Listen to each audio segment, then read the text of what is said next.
Hello, and welcome to Doing Diversity in Writing, the podcast where we, as writers, explore the do's and don'ts of writing inclusively, whether that be in terms of race, gender, ethnicity, class, sexuality, ability, and so on. Why are we here? To bring more depth and breadth to the characters in our fiction and represent them in the best way possible. My name is Bethany Ann Tucker, and with me is my co-host, Mariëlle S. Smith. Let's get started.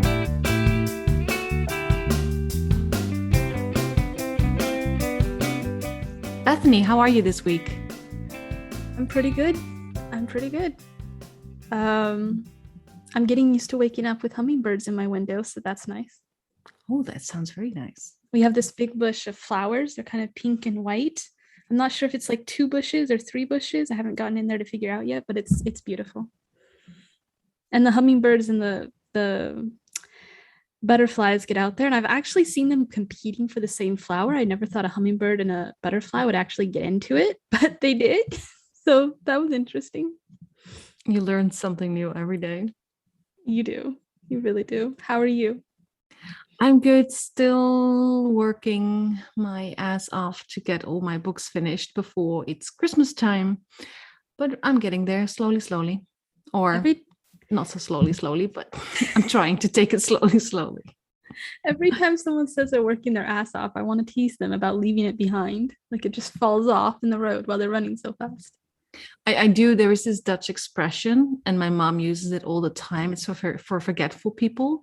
And we say, if my ass wasn't attached, like I would lose that too. Yeah. In California, I grew up with the term, if my head wasn't attached to my shoulders, I'd leave it behind. Yeah, so the Dutch version is about your ass. Yeah. So since this is our first episode, I think we're going to keep laying the foundations. The fifth episode. What did I say? The first? It's my anyway, leaving it. It's the 5th, everyone. I know it's the 5th. Yes. We're going to keep laying the foundations, I think, that we talked about in the introduction in our previous episodes. And today we're talking about representation, how it actually works. Because people talk about it, but what does it really mean? How does it function? Yeah. What does it do? Yes, exactly. So before we start, I feel that we really have to give recognition to somebody. I've never met this person, but you have, Mariëlle. I'm not going to try to say her name because I keep forgetting how to say her last name and I don't want to say it wrong. But her first name is Rosemary, and she was your professor, right? Yes, she's the professor who got me into this topic. So her name is Rosemary Buikema in Dutch, but we can call her Rosemary.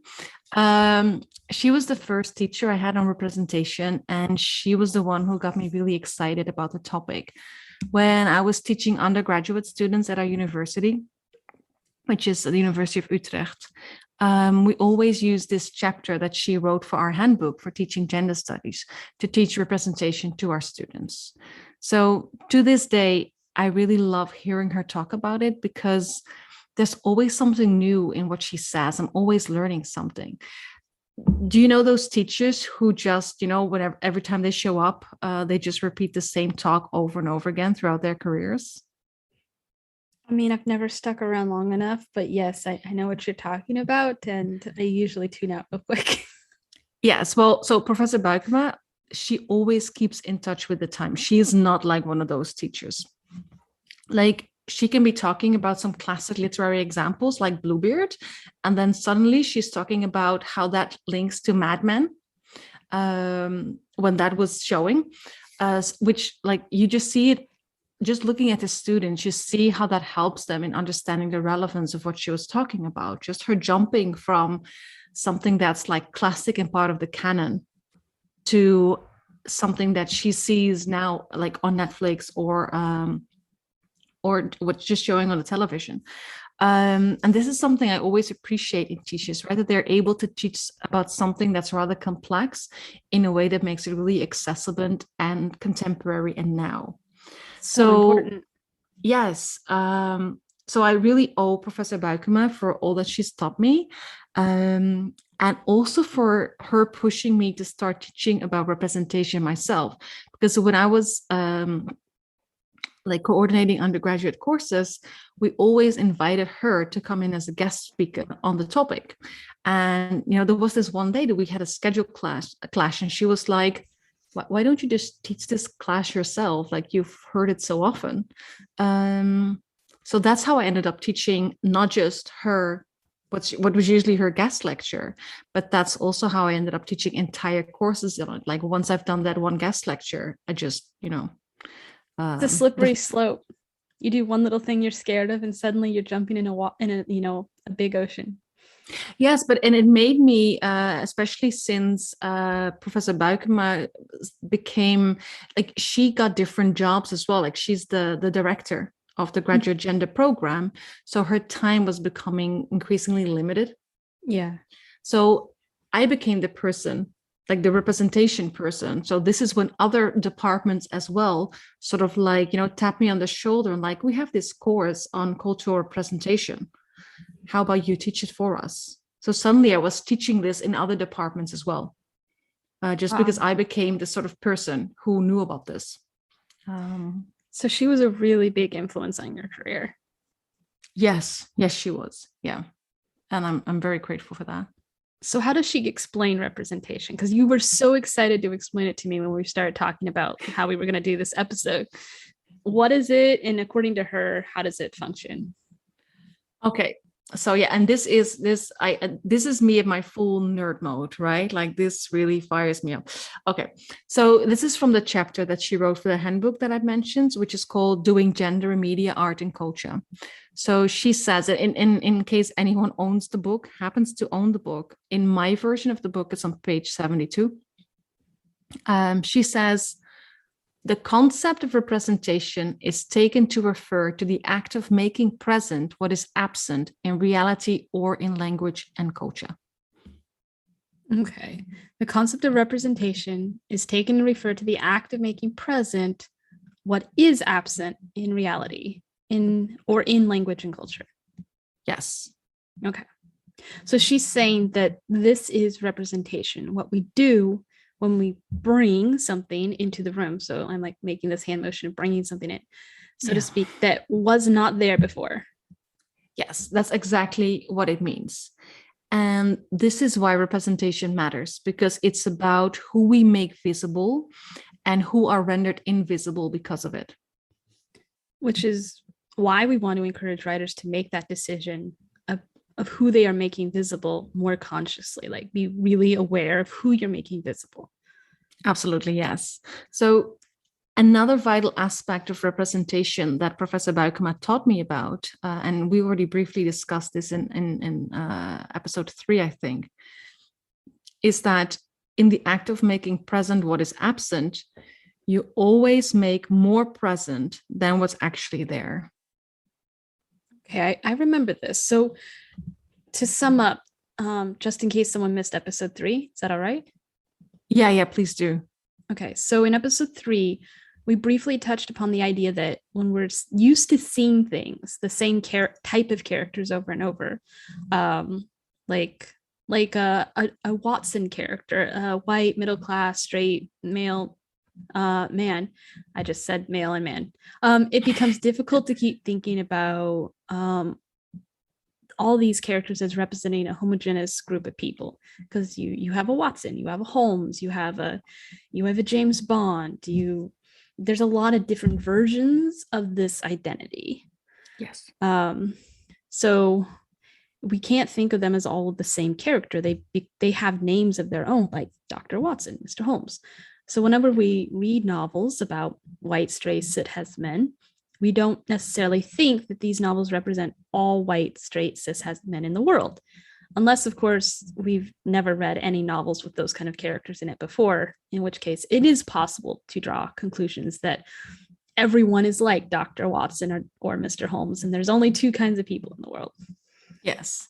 So when someone writes a character who doesn't have that kind of omnipresent presence around their identity, in all these different kind of stories, we're much more inclined to think that this particular character represents something bigger than themselves. To us, they represent those who are like them as well, because there aren't that many stories available to us telling us again and again and again that this is actually not the case, because there are different people with the same kind of characteristics or the same kind of identity markers. Exactly. Yeah. So let me see if I can explain this with a concrete example. Say that I'm writing a trans character, even though I'm not intending to write a trans character who stands in for every trans person that exists. For a reader who's reading my novel, who has never met or read about another trans person before, this trans character that I've written, this trans character story, is now all that this reader knows about trans people. Whatever I wrote, that's all they know. And I've made someone present who, in the mind of this reader, is more than just a character that I wrote. I've now created something new in their world beyond what I intended to do. Yeah. So for this reader, my character now serves as a stand-in for all trans people, no matter what I intended. Yeah, that it might, right? Like that does happen, right? That happens too when there is a lack of representation. This is how it functions in our, like, this is just what our brain does. It fills in the gaps, basically. Yeah. Right. So the good thing is that this view or belief can be amended relatively easily, right? If this reader of yours keeps reading stories about trans people, they will eventually get the message that trans people aren't all the same. They are not just one homogeneous group. But when there's very little or no representation, or all the representations out there are the same, they repeat the same kind of things, that one character, that one characterization, that can be all a reader knows for a very long time. And while there might be more stories about transgender people out there now than there were like 30 or even 10 years ago, it's still only a minor presence, especially compared to stories about those white male cis hetero characters that we keep coming back to. Yeah. Well, we haven't reached the point where like a plumber shows up in a story and he happens to be trans and that's just a thing. Yes, we haven't, unfortunately. Yeah. But we will get there. We will. So that's why when we write characters with so-called non-normative identity markers like bisexual or polyamorous or members of a First Nation here in North America, the representation, the voice, so to speak, of that character is suddenly much bigger than, say, the voice of one white male character. Yes, I kind of want to describe it as, okay, picture this, okay? We have a room and all the white male, straight, middle class, cis hetero characters written in history, all of them, they are in that room, okay? Okay, I'm assuming we're talking about written in the history of the English language. Yes. Okay. So this is going to be a full room, right? Yeah. Because there are a lot of characters in literature, in the Anglo-Saxon literature, if you want to define it like that, that fit that description. So when another male, straight, middle-class, cis, hetero character opens his mouth to tell his story, we don't necessarily hear him over the crowd. He's just another voice amongst so many other voices in that room. He's an individual amongst a ton of other individuals. Yes. But when we put all the trans characters written in history in that same room, or all First Nations characters, or all Muslim characters, their voice will bounce off the walls. There's going to be a huge echo because there's a huge void. There's not going to be that many characters in the room. So in speaking up, their voice becomes so amplified, it's hard to not hear it as if they are speaking for more than just themselves. I hope that analogy makes sense. I think it does. And it's not really our fault as readers or even writers that we hear voices like that. It's because that there aren't enough, or the balance hasn't hit.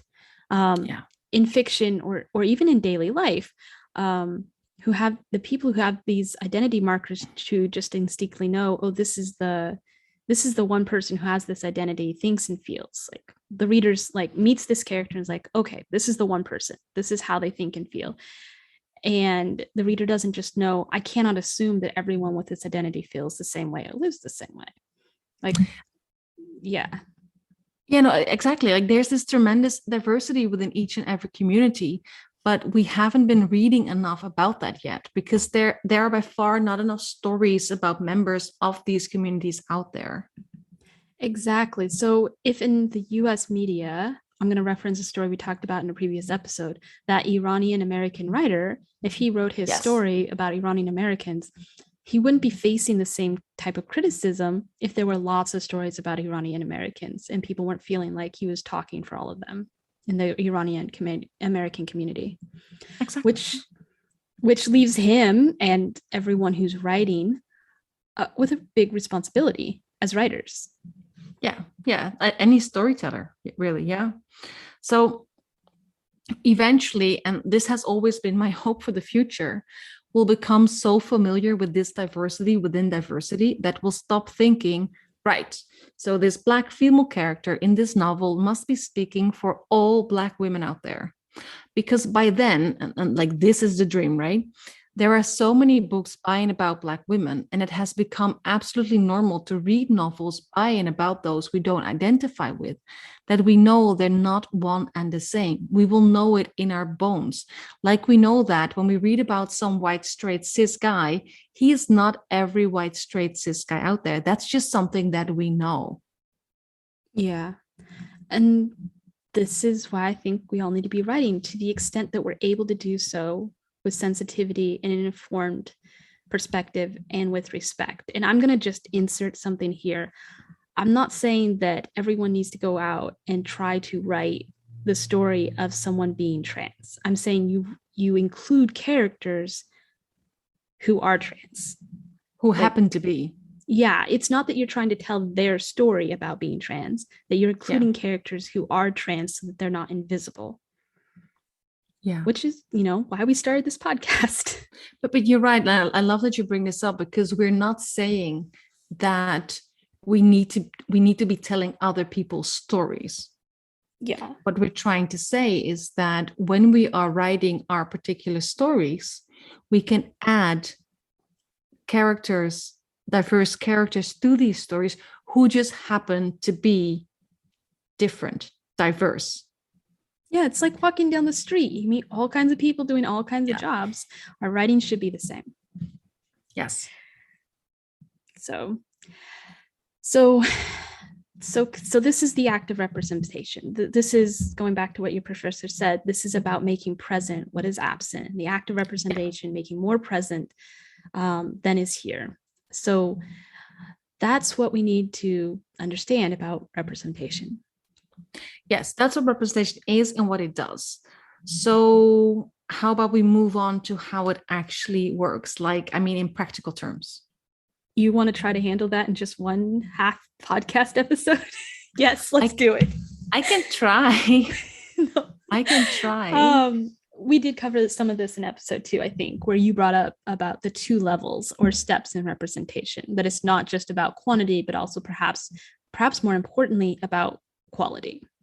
Yes, that was episode 2.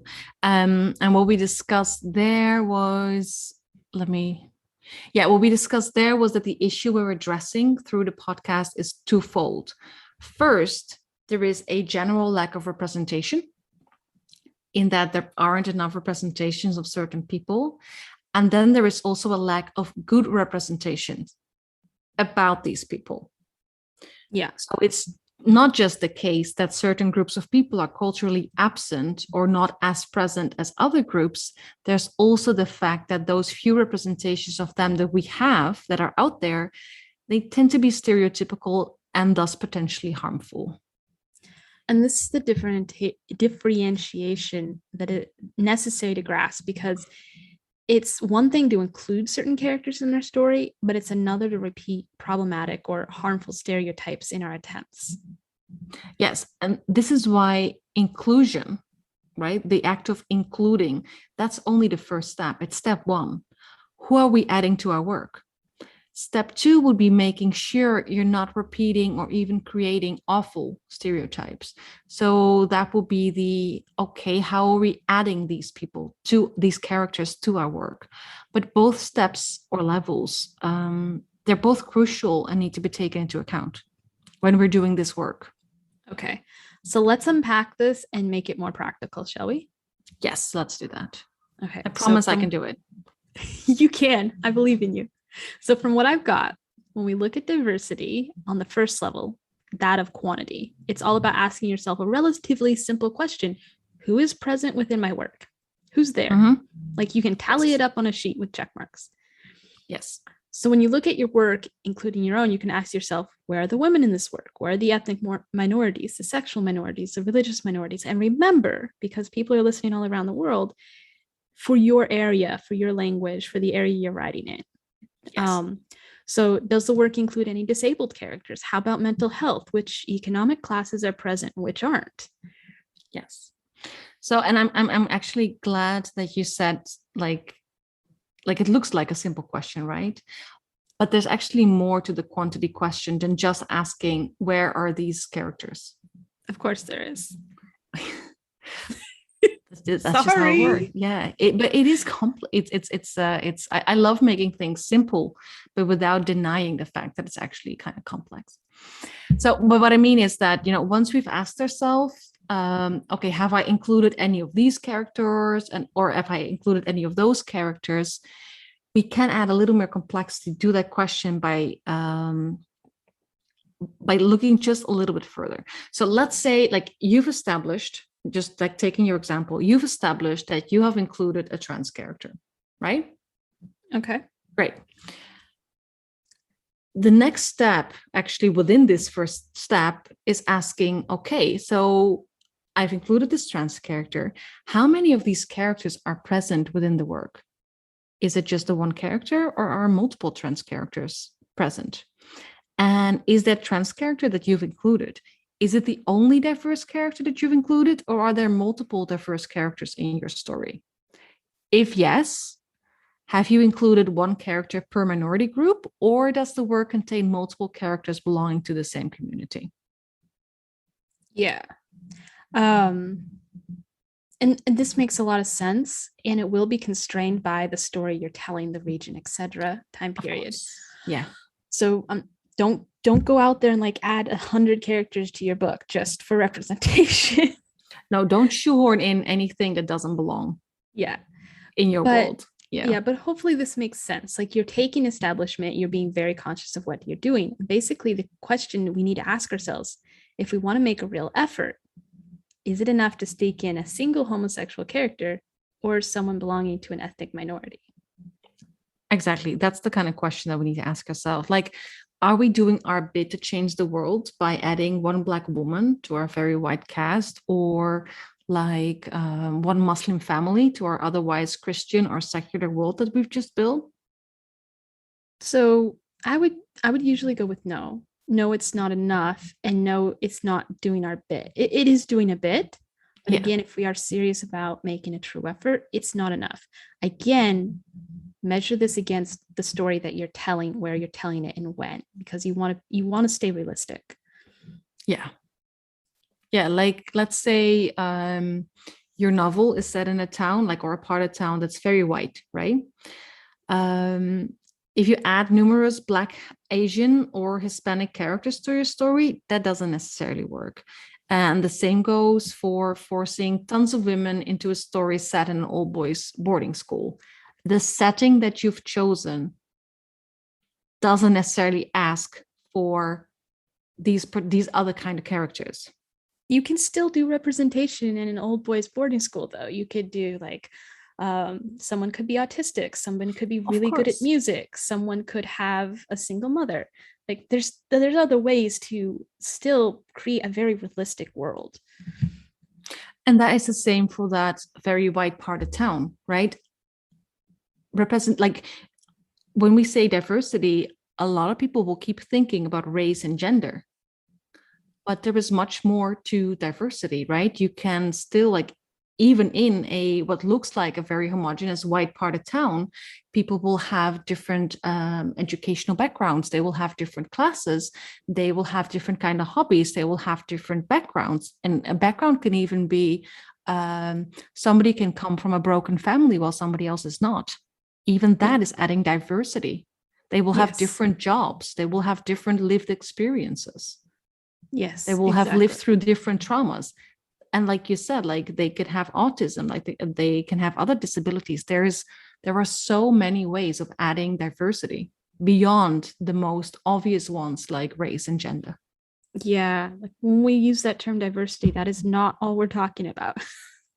No, you have to take it as broadly. It's a very broad concept, but I think we're so used when we talk about, like, also in the media, when we talk about diversity, it is often race, gender, sexuality, Yeah.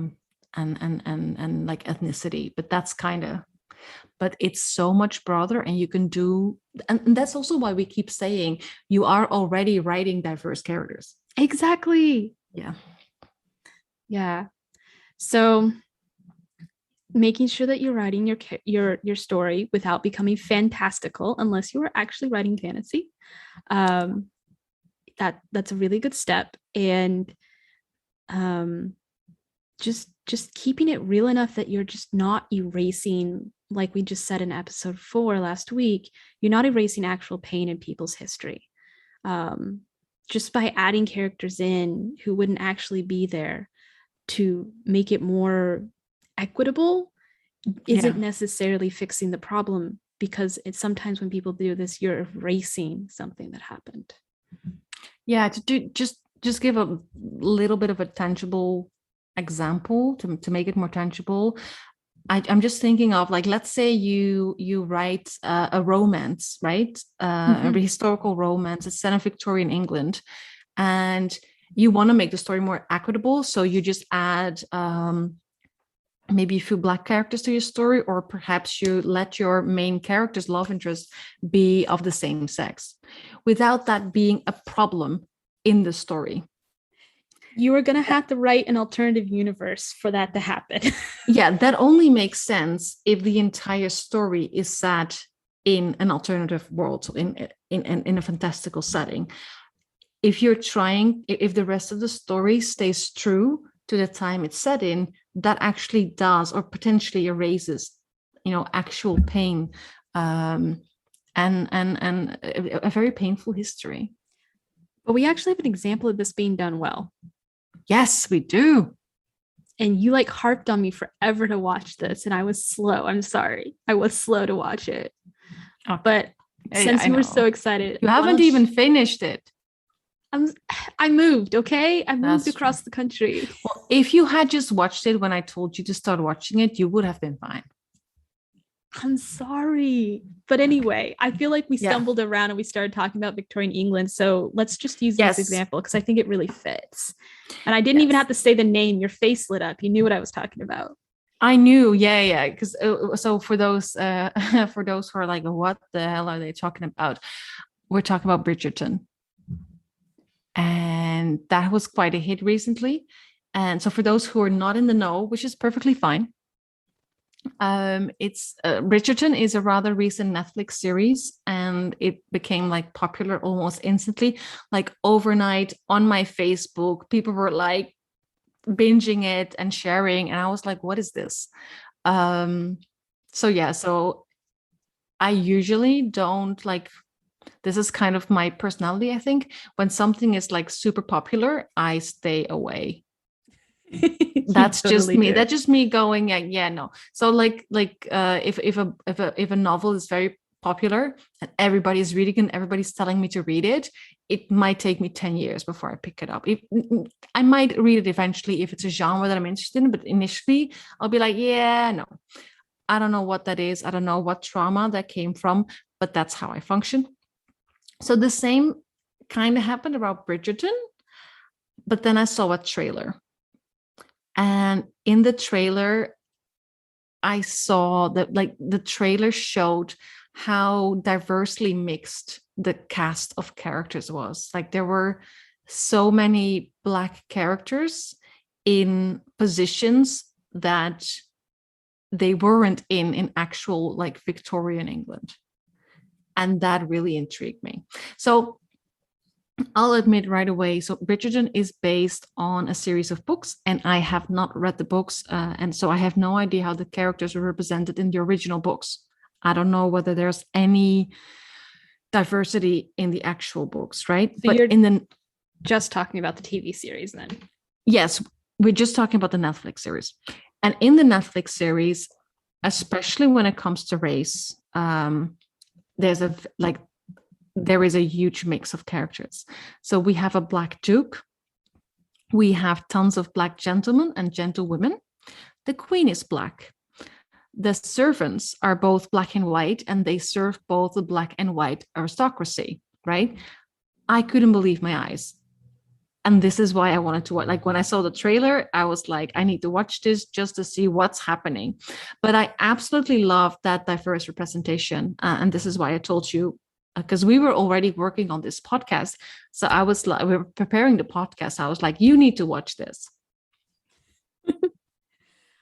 And I didn't watch it ASAP, but I did watch most of the first season.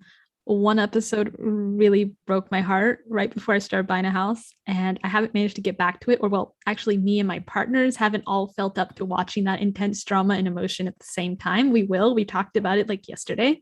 We have promised each other we will finish it. I kind of want to ask. I kind of want to ask which episode that was, but I don't want to do any spoilers here. It would be a spoiler. I know we completely spoiled Pocahontas in the last episode, but then I'm like, that was 1995. I didn't feel guilty about that. Yeah, but this is like very new, so I don't want to spoil. But you're right, it is very intense, and that fits the genre. Like it's historical, fantastic. High drama. It's high drama. And it is a romance story, right? But it's a very AU universe, very alternative universe. Yes, very much so. So in a way, what Bridgerton does, it seems to totally rewrite history. And, you know, like Bethany just said, I think you were the one who brought it up. This could lead to actual erasure, right? This could lead to an erasure of painful history that shouldn't be forgotten, because, you know, it is through remembering painful histories that we learn, right? Yeah. So Bridgerton is an alternative universe, right? It is a fantastical setting. Like it's a separate world. It's not our world. As in it isn't based on any actual historical events. At least not, and again, I will stress this, at least not in the Netflix series. Yeah. I don't know what's happening in the books. But yeah, obviously that gives the creator lots of freedom to do whatever the fuck they want, because it is a fantasy setting. Yeah. So Bridgerton does show what life could be like if it weren't for white supremacy. But while doing that, it does honor a very painful past. It does acknowledge that that white supremacy used to be what was the norm in this world as well. And it seems that at least the king and queen in the Bridgerton series are very loosely based on an actual king and queen. I went down the rabbit hole of researching this. That's one does. Historical research, that's me. There isn't an English queen that is, I say suspected, but after a couple hours of research, I'm pretty sure it's for reals. She is believed to be of African ancestry, not completely, just partially. Her name was Queen Charlotte, and she was the consort of King George III, who was actually king for Americans during the American Revolution. King George or King Charles? King Charles, sorry. So I believe he was the king during the American Revolution. I feel like double checking myself on that. Don't ask me, because I love my history, but not as much as you. Yeah, I have to peg things. Anyway, Bridgerton is fantastical, just to be clear, in terms of being an alternative historical setting. But many historical settings, it borrows. And I just found it absolutely fascinating that there was any African ancestry in the British monarchy, which actually came through the Spanish monarchy and I believe the Moors, because the Moors married into the Spanish monarchy, which makes sense considering the history of Spain. Yeah. So again, Bridgerton is fantastical, but it's borrowing. And even inside Bridgerton, there are references, and I don't really want to spoil the story, but they reference a time before equality existed, and it's still memorable and important to characters, and it still plays a part in the story. Yeah, I love that, right? Like for me, when I was watching it, I was like, okay, so how are they going to deal with it? Because we've talked about erasure, right? Yeah. So when I was watching it, we were already discussing this. So I was looking at it through that critical lens, like how are they going to deal with this? So I loved, and I promise this doesn't actually spoil anything, but what I love is that there's this really brief moment. We get this glimpse of what life was like before the king fell in love with the Black woman, right? And decided to kind of uplift, the Black population to the same standards, right? As the white population. And we see this when two characters, not mentioning any names, discuss just how recent it was that Black people were allowed a place amongst the aristocracy, right? And how some still fear it means that actual recentness means that it could be taken away again as well by that very same king who had granted them this equality in the first place. Yeah. So again, Bridgerton shows us an alternate possibility while acknowledging the colonial history. Yes. Basically, it gives us the best of both. We get to see Black people as the social equals of white people, and Bridgerton actually references other minorities that don't always show up in media as well. So I'm excited for season 2. Yes. But we get to see Black people as social equals, and race not really being an issue of what society actually colorblind. I'm weird with that word, but people aren't really thinking about it when they're meeting each other. And it's such a necessary image to be imprinted in our brains. We get a reminder of how it was before and how precarious equality is. Something that, most of us have had to grapple over the last few decades, how precarious equality can be. Yeah. And especially having a white ruler in the series that made it happen in the first place, it's definitely on people's minds. For those characters that remember, younger people don't seem to remember as much because it's not their lived experience. So it can be difficult for those older characters to feel secure, which is something we also see in real life outside of, media and film and Bridgerton. Yeah. Yeah. I think, when I think about this, Black Panther comes to mind. Yes. Like that too, it's such a good example in showing us what could have been if white people had kept their hands off the African continent. Of course, it's the Marvel universe, so this is also fantasy, sci-fi, right? And I'm not saying that the technology present in Wakanda is realistic. That's not what I'm saying. But what I am saying is that the film really shows African people, African people who have not been colonized. Mm-hmm. It shows them as extremely inventive, as quick, witty, caring, and also as absolutely diverse. Like there are so many communities within Wakanda, and they're not perfect. They're interesting. They're interesting, yes, and they have different allegiances, right? And they are different, and they have different. It's very realistic. And some of them are vegetarian. Some of them fight with their sisters. Some of them have marital issues.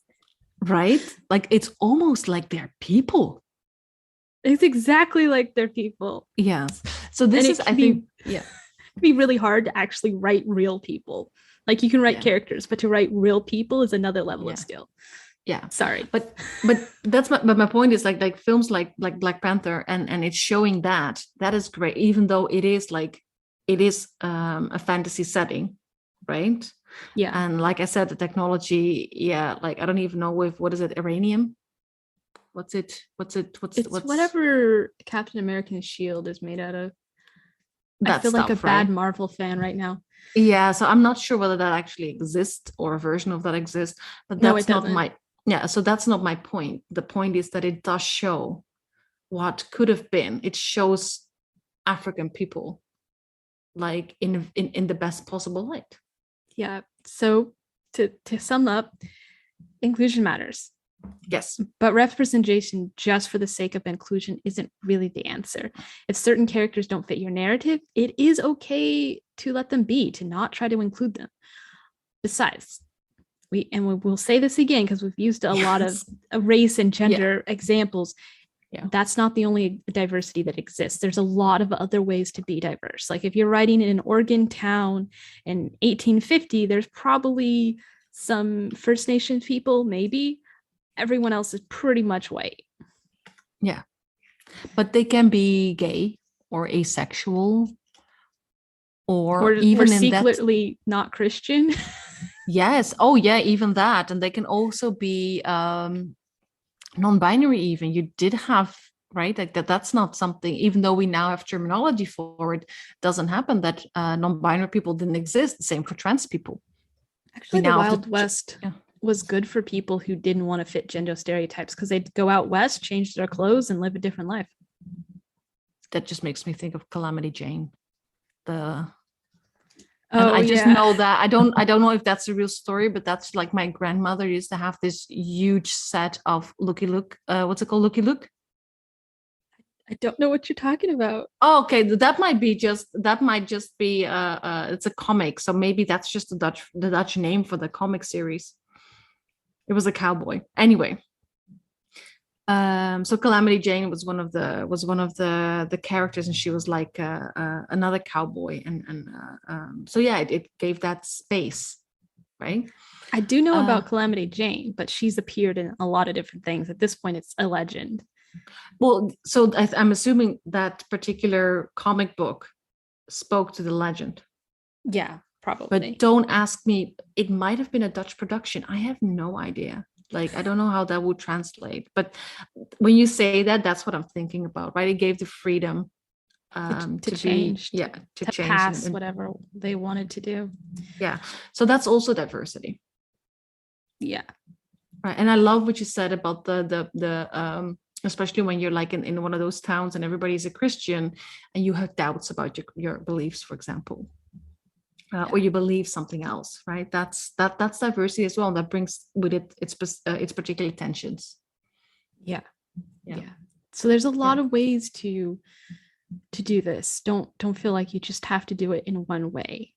And you may, as a writer, find that you're better at including some things, like your own lived experience may help you write certain things more than others, and lean into those strengths.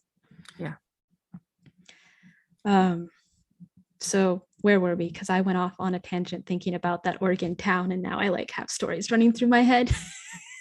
All those wild Western books I read as a kid. I think that the main point we're trying to make is that just because you're writing a setting in which it doesn't make sense to include like a cast of Black or Asian or Hispanic characters, that doesn't mean you're getting off the hook, right? Like you can still write more diverse characters, but just think of diversity in a broader sense. Like it's also ability and disability. Yep. Physically and mentally. It's class, it's sexuality, this actually leads to more interesting books. Yes. It really does lead to more interesting books. Yeah. So speaking of that, I don't know about you, but what I'm really curious to see is whether in the next season of Bridgerton, whether they're going to play around with any of those other identity markers. Like homosexuality is present a little bit in the first season, but that's clearly still taboo in the story. And of course, as far as gender goes, I mean, Bridgerton society is still very much a patriarchal society. It is, and they've really set it up. So yeah, I'm kind of on the edge of my seat too. Even though I haven't finished season 1, I'm still on the edge of my seat for season 2. Yeah, I'm just really, I really have my hopes up after the first season. So I'm really curious what they're going to do next. So getting back to topic. Because we're totally fangirling here. Yes. So we have that first step, which is all about who we are including in our work, right? But then there is that second step where we have to ask ourselves, how are we including certain characters? Step 1 is about, are we representing characters in the first place, right? Or aren't we? And then step 2 is where we reflect on how we are representing them. Okay. So let's keep going back to the same example I've been using.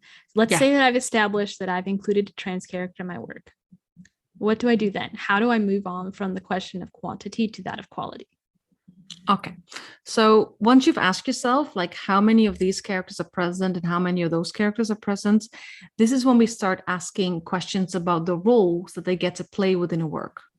So how many of these diverse characters that are included actually get to play a major role, that is, have an actual function within our plots? How many are secondary or even less important characters?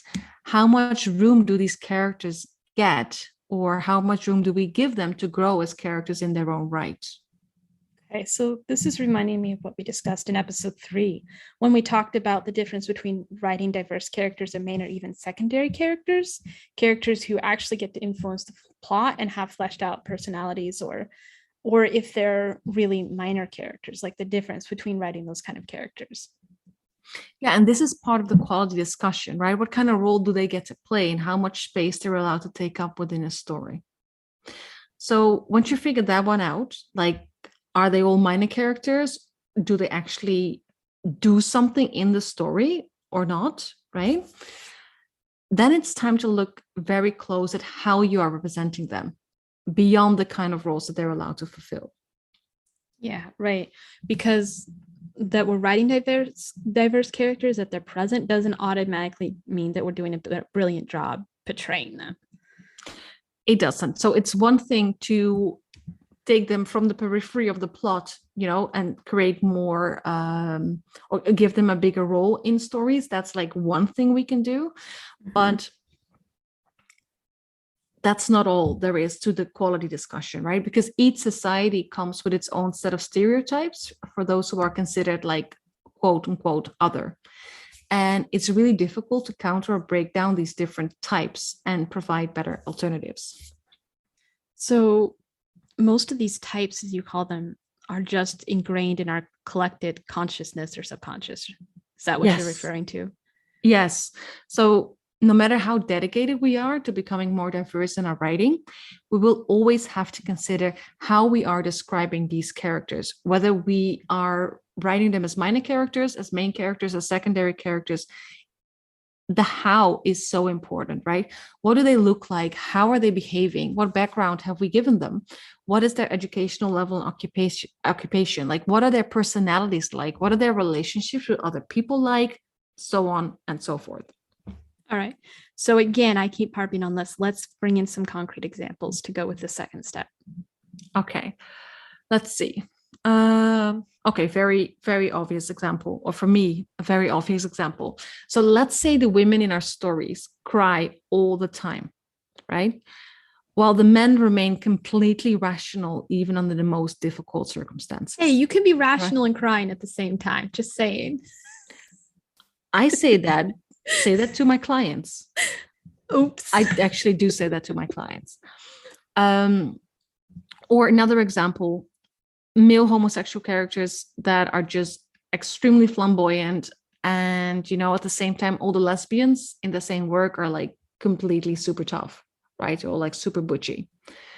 Or when you have Black and all Mexican male characters who all have like criminal and violent tendencies and who need to be put in their place by this white hero. Yes, right? We could argue, if we include characters like this, we could definitely argue that we are indeed representing diverse characters. I mean, when we just look at the first step, there are women, there are gay characters, there are lesbians, there are some Black and Hispanic characters. We are representing diverse characters. So if you're only checking boxes, you've managed to do it. Yes. But really, you reinforcing already existing stereotypes that in this case could be damaging, which doesn't actually help. You might as well not do it. Yeah. So that's why I'd rather people not do it. Yeah. Because it's very counterproductive. Yeah. And I'm just going to insert, it's not to say that you can never write a minority character with a criminal background or a woman that cries. It's about balance. It's about actual reality, because not every woman in your life cries. Not every gay person in your life is flamboyant. I almost guarantee you that most of you have met a gay man and had no idea he was gay. Yeah.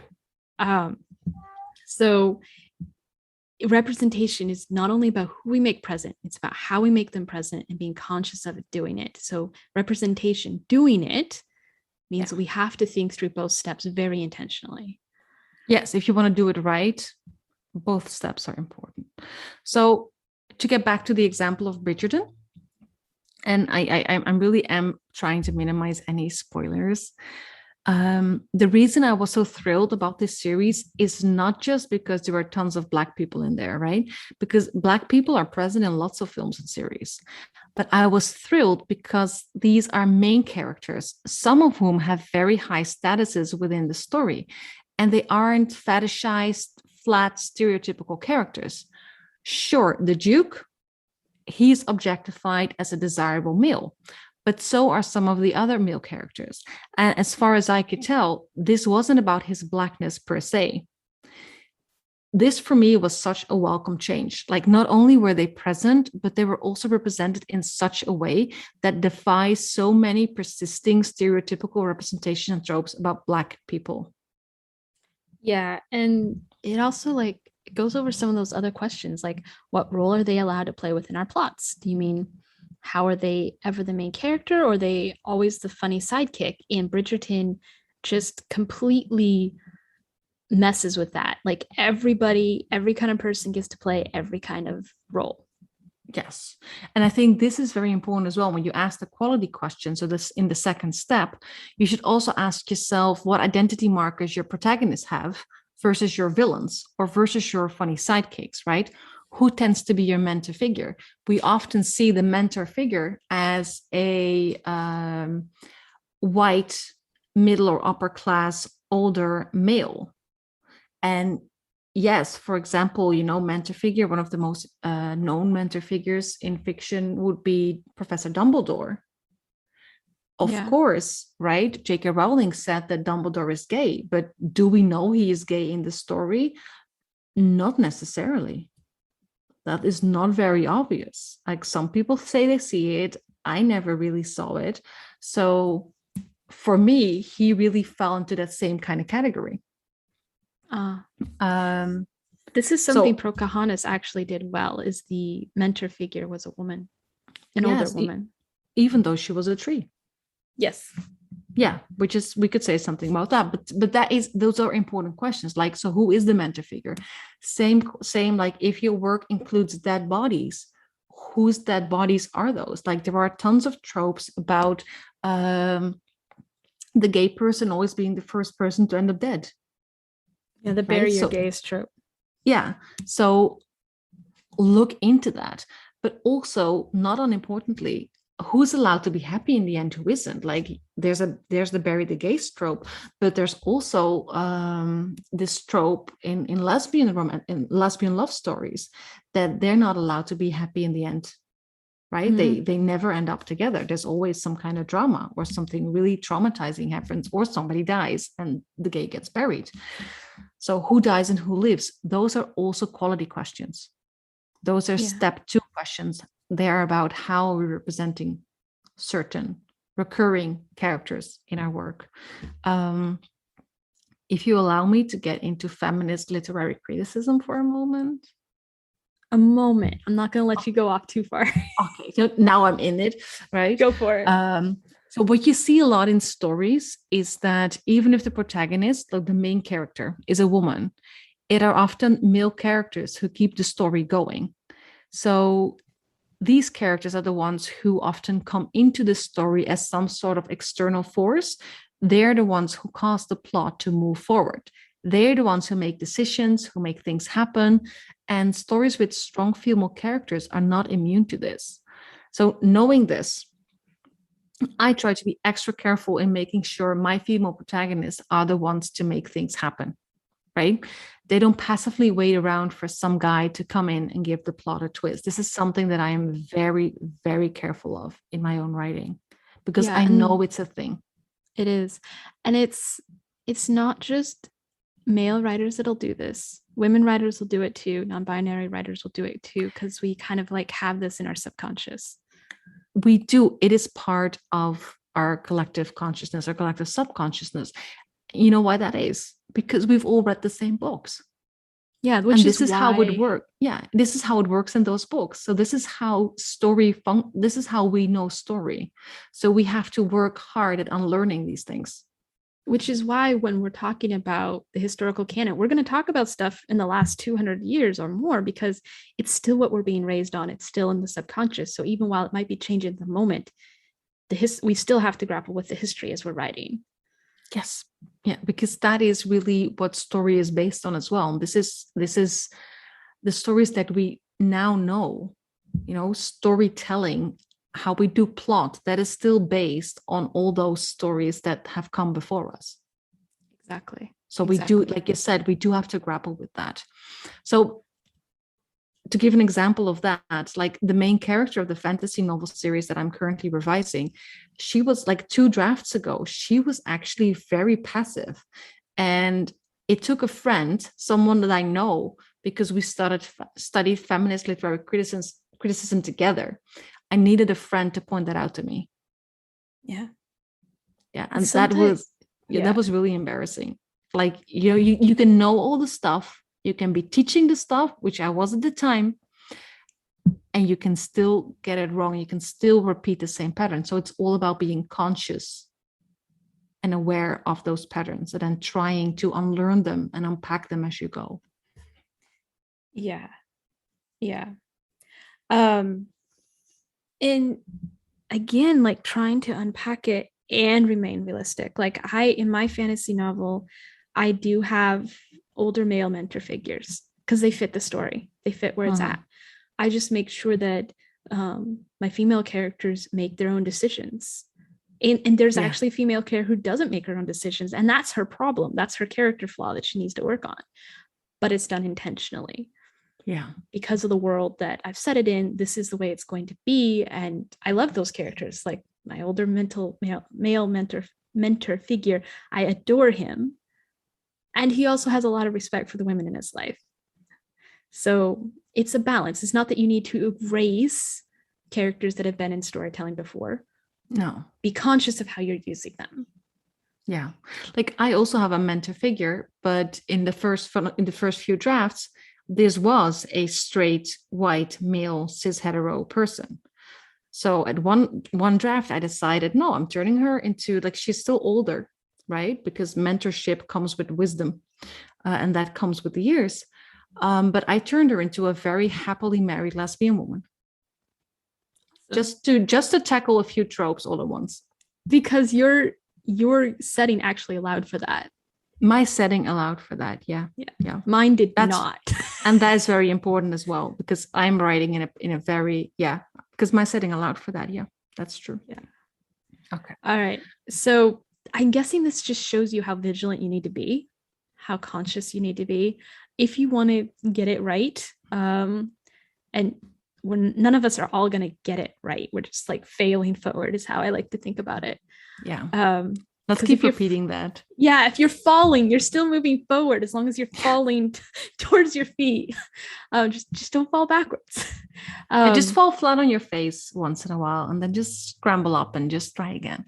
You're still in the position to keep crawling forward. We've all done that. Been there, done it. My hand is in the air. And we have all this canon behind this, all this literature. The majority of the stories we know have worked the same way for ages. And if you want to get into like feminist literature, a lot of it is either very new or you have to dig backwards in time to find it. So it's really hard not to repeat it. And not all historical literature needs to be thrown out. There's a lot we can learn from it. Yeah. But be aware of what you're learning. The same goes for stereotypes, cliches. You got to be conscious of what it's actually saying. And sometimes you need outside calibration. Yeah. And I couldn't agree with you more. And this is the thing, right? Both awareness and self-awareness is key here. Like, know yourself, know what representations are lacking or are problematic, and know your work. Yeah, and I feel like we might need to take a whole podcast episode about how to know yourself, but that's for another time. And it's okay to make mistakes. It is so okay to make mistakes. Like, really, I cannot stress that enough. Yeah, but we all make mistakes. The thing is, we just have to stay open to constructive criticism and be willing to acknowledge where you might have gone off track. I was not okay. Like, when I got that feedback from that friend that I attended feminist literary criticism classes with, and she said she basically wrote, knowing you, I am surprised to see how passive aggressive, not even aggressive, your female main character is. Like, I'm quite disappointed. Trust me, I did not like reading that. No, that really hurt my feeling. But, I could have completely shut down or stay with it, like leaned into that discomfort and just be okay. Yeah, like I had to acknowledge I had gone off track. I was repeating a pattern that I actually wanted to unlearn. Yeah. So I did. And there's various ways to unlearn it. You can change your character. Yeah. You can say this book is what it is and write a new one. Yes. However it works for you. Remember, you can write a new story. You don't have to be like, well, I'll never get this right, I'm done.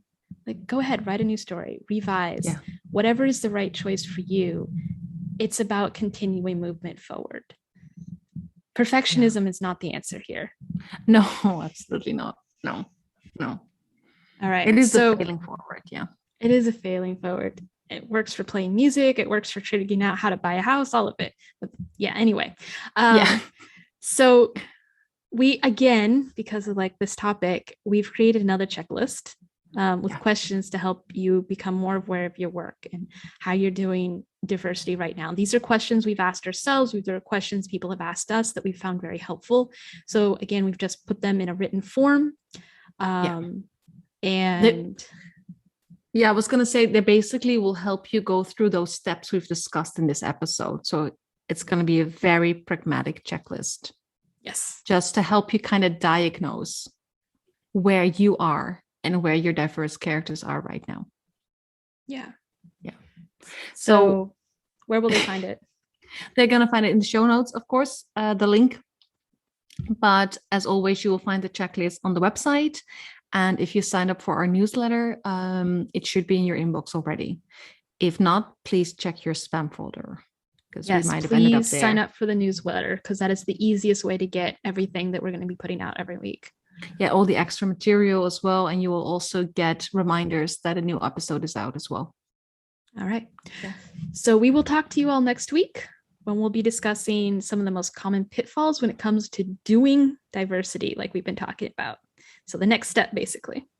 Yes, which is another episode with me turning on my super nerd academic mode. I'm looking forward to it. So am I. All right. See you next week, everyone. See you next week. Have you reached that sweet place where you've written out your entire story? It's a wonderful feeling. You've worked so hard for this, spent so many long hours at the keyboard or talking to yourself via recorder, then going over it again at the computer. It's been mostly internal work, and it's often been alone. But now, it's time to take it from rough to polished, and for that, outside perspective is essential. Let me help you. As a developmental editor, I, Bethany A. Tucker, will take your hand, sort through your draft, answer your questions, and help you polish it until your work shines. You don't have to do this alone. It doesn't matter if this is your first book or your 10th book, whether you've published this book already and want to make it better, or you're teetering on the edge, eager to publish for the first time. Together, we can take your book to the next level. Contact me via links in the show notes or at theartandscienceofwords@gmail.com to take the next step.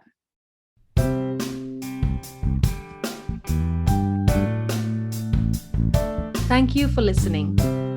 Music for this show was written and produced by Eric Mills. If you want to join the conversation, fill out our writer and reader questionnaires. Both can be found in the show notes and on our website, representationmatters.art. That's .art. If you want to be the first to hear when a new episode comes out, sign up to our newsletter. And if you found this helpful, please rate and review on your favorite podcast app to help other writers find us too.